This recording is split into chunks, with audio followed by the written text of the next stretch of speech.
Hey Brian, nice start. Yeah, I understand about the detailed work. Actually, design really is very detail oriented, especially in specifics. But when it comes down to the overall kind of gestalt, sometimes simple really works best. But again, I love this texture and color in here. So it's not really that detailed because this kind of appears as one form. So my main suggestion would be to integrate the top and the bottom. They look separate. I mean, I don't know, and I'm not sure what these little eggs forms are, but you need 4 attractions, so I'm figuring that must be one of them because you've got one with the landscape and then 2 and 3. So you might want to, bring, the artist up into this part and maybe make it smaller, and then you could put the angel someplace over here, and then you'll have room for the type. So yeah, that's the main issue, is just integrating them together. In terms of the gradient, gradients are good if they have a purpose, like they have here in the sky, but just to use them in a background doesn't really add anything.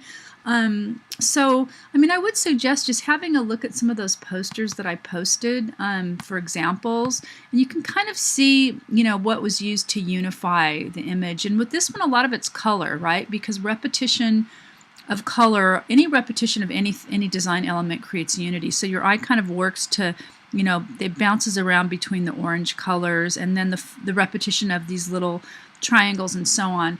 So, the designers always study other work, so I would really suggest just, you can do a Google search on posters or city posters even, and you can, just look at how it's integrated and what, look at the different layers. And you think of the different, here you've got the trees, the buildings, and the mountains. So you've got 3 different elements in the type. So that's when you think about simplicity. And then think of how, again, oops, God, I hate when Chrome does that.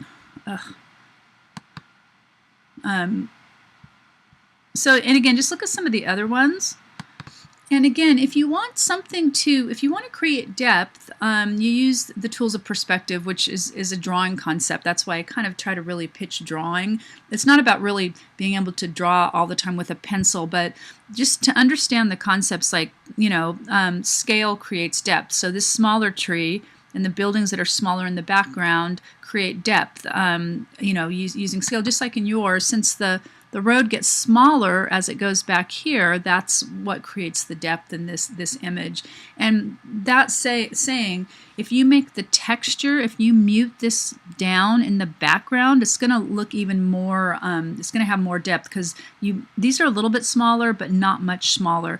And, I always like to look at this, this one image here. This is a drawing, to illustrate how texture also has perspective. See how big the ripples are in the foreground, and then they get smaller and smaller. A real tool to create depth and realism.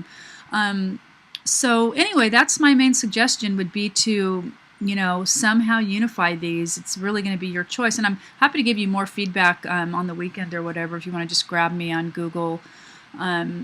Just on Hangouts, or you can send a file through there. And can you watch the size of your Illustrator file? I think when you're including all these bitmaps, and you can just delete them before you upload it, and you save as, so you save a copy, because your Illustrator file is like 60 megs or whatever. It takes forever to download when they're that big.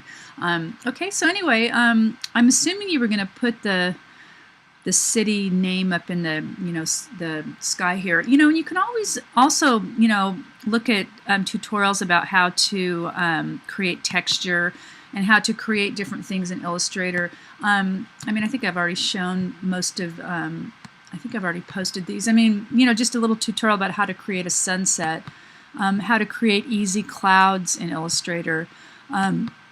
There's the Twitter clouds, which wouldn't go well with yours. And this is a really good tutorial if you haven't viewed it yet. Excuse me. It's how to use this gradient tool. And it really, it's this little thing that pops up when you click on this little tool here. And it really allows you to super control the gradients by moving this bar around and rotating it and so on. So it's really worth viewing that one for sure. So anyway, let me know if you have any questions. And that's my main suggestion, is thinking out how how to unify these. And oftentimes simple really is better.